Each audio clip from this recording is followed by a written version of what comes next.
Hello everybody, it's time for our weekly Sunday school lesson. Today I'm in the Discovery classroom. This is a new class. Erica White teaches, does a good job. It's reaching out to young adults, and it's been one of our great blessings to have this new class. So I'm glad to be in their classroom today.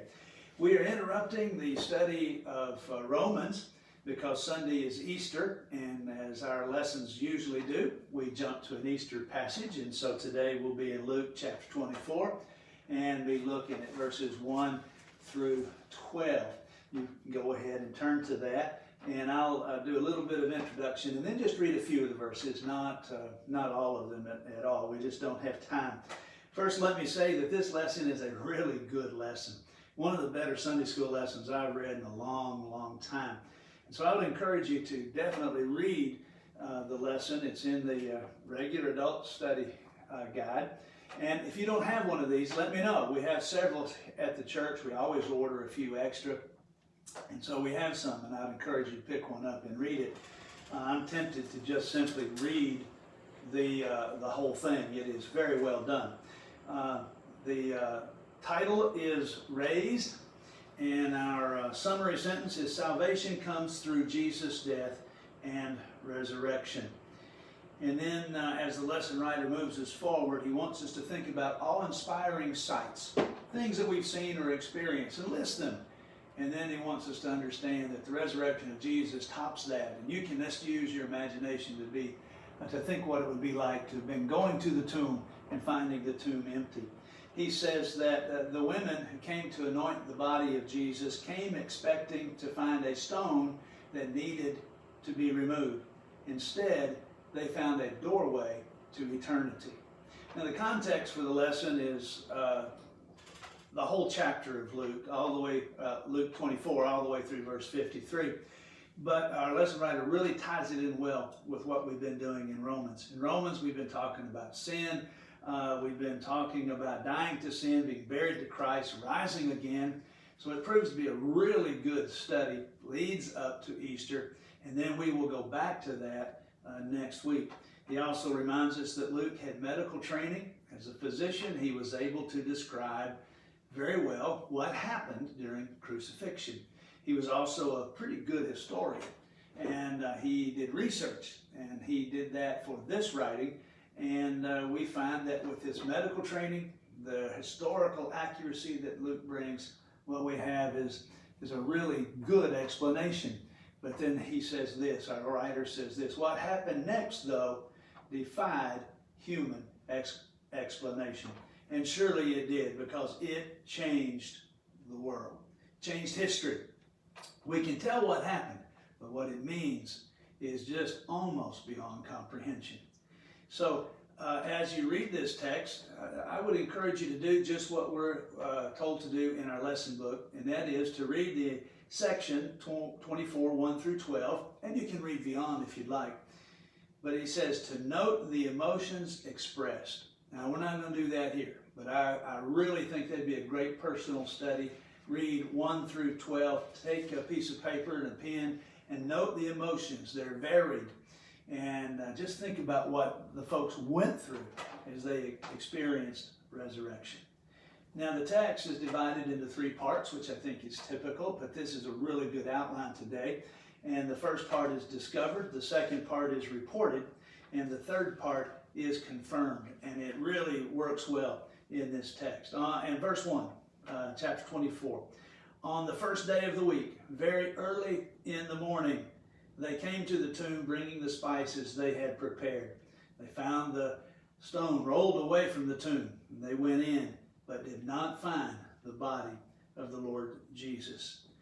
He tells us later, Luke tells us later, and it's in our text, that there were at least 5 people, 5 disciples who went to the tomb on the first day of the week, which would be Sunday. They went, and they went to prepare the body of Jesus properly for burial. They had not had time to do so immediately after the crucifixion, so they were going to do that on Sunday morning.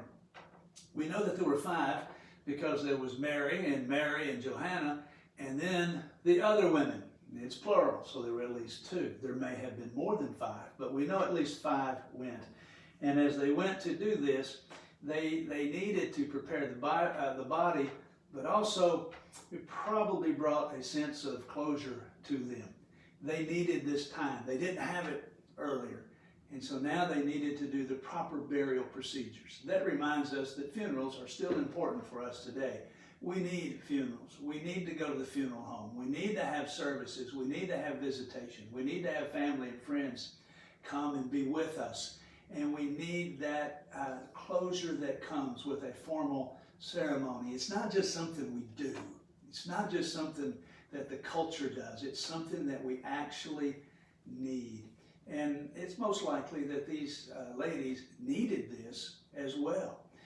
It's also noted, and I'm looking again through the book, I've read in 2 or 3 places already this week, that the women may also represent the fact that they were not the chosen or the elite. They weren't Peter and James and John. They weren't any of the closest circle or the 12 disciples. They were the women. Luke often has a way of highlighting the folks that in his society would be considered less than or down and out. And it's important to think that the first appearance and knowledge of the resurrection went to folks that weren't the elite. In other words, those of us that find ourselves to be in this life common, ordinary, regular guys, resurrection is for us.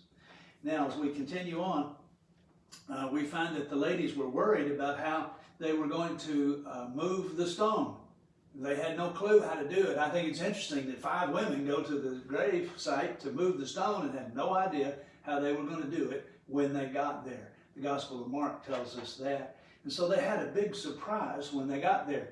The stone was already moved, and they didn't know how it had been done. It's interesting to note, too, that the stone had been placed there, it had been sealed, and it had been guarded by soldiers. They were gone, and the stone had been moved away. And that was their first big surprise of the day. And the second one came as they peered in and then got the courage to go inside this tomb. And they went in and found that the body was not there. Now, our lesson writer makes an interesting point. It's a good point. The stone wasn't moved away so that Jesus could get out. Jesus didn't have to move the stone.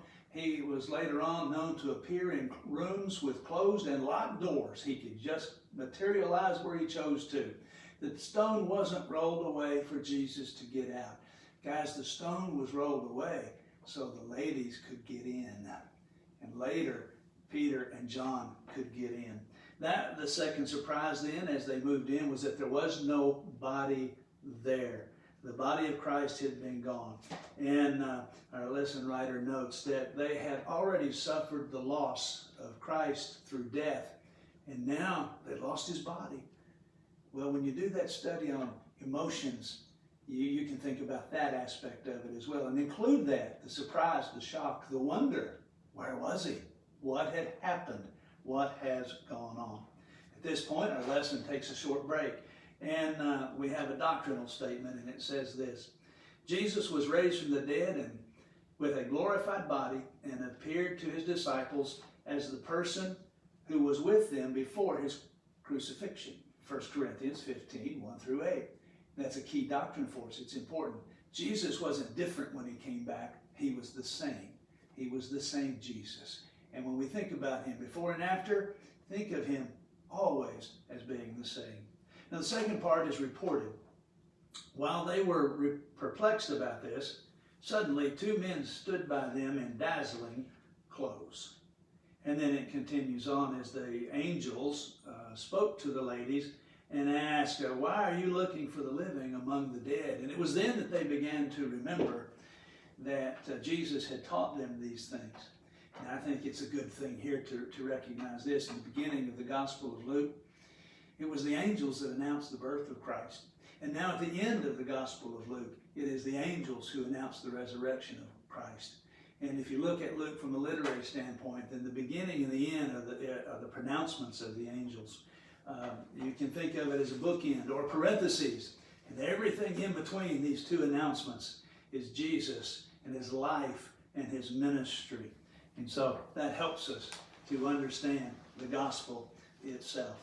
And another thing that's pointed out for us here is that when they went to the tomb, none of them went expecting to find a risen Lord. They went expecting to find a dead body.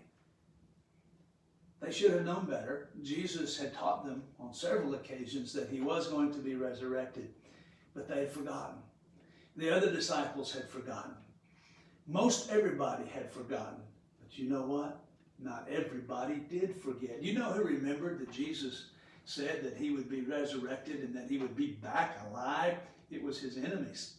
That's why they posted guards. That's why they sealed the tomb. Because as they thought about, hey, we finally got rid of this troublemaker, but wait a minute, he said he was going to live and come back. They were trying to make sure that he didn't. It was the evil ones that remembered Jesus' teaching and not his closest followers. So when the angels spoke to the ladies and actually answered their own question, why do you look for the living among the dead? He's not here. And then they began to remember what he had taught them. And so that is important for us to note. Sometimes we just kind of gloss over Easter and resurrection, and we don't really take to heart what's actually been taught. If you are using this lesson, my lesson for you today, in preparation for teaching it, you might note this, that even though our summary was salvation comes through Jesus' death and resurrection, the only real part that has to do with the salvation is in this section where it says that Jesus conquered humanity's two greatest enemies, sin and death. And you can really focus on salvation at this point. Now let me finish with the third part, which is confirmed. Mary Magdalene, Joanna, Mary the mother of James, and the other women were telling the apostles these things. Now imagine, if you will, 5 women or more in their excitement trying to tell the crowd that's gathered together in a private place what they've experienced. I can see them just talking. I can hear the other folks listening in and trying to comprehend what's going on. And it was confusion, and it was excitement, and it was wonder. And then Peter and John took off, and they ran to the tomb. Now, there's an interesting side note that says John outran Peter. He was younger and faster and quicker, and he got there first. But then he stopped. It was Peter who then went in, and each of them came in to see what had happened. They discovered it was just like the ladies had said. The ladies had a story to tell, and now Peter and John had a story to tell as well. It says that Peter left the tomb amazed. We aren't sure yet that he fully understood. He was like the ladies. He didn't remember Jesus' teaching. In fact, Jesus had to appear to him personally and then in the group. He did it several times. So what we find in this lesson is a very, very good lesson on Easter. But we need to return to the message of salvation. Resurrection is the key to our salvation. I know many of us are missing our egg hunts. Many are missing Easter bunnies. That's not what Easter is. Those are fun things, but that's not what Easter is. Now, let's not forget the reality that resurrection is indeed what brings about our salvation. Without resurrection, folks, Jesus is just another dead preacher. But he didn't stay dead. And he put his message to the test and proved it. The tomb was empty, and it has remained empty, and it is empty to this day. Resurrection truly is our salvation. God bless you as you consider Easter this year. May it be a special time, more than the ordinary. God bless you.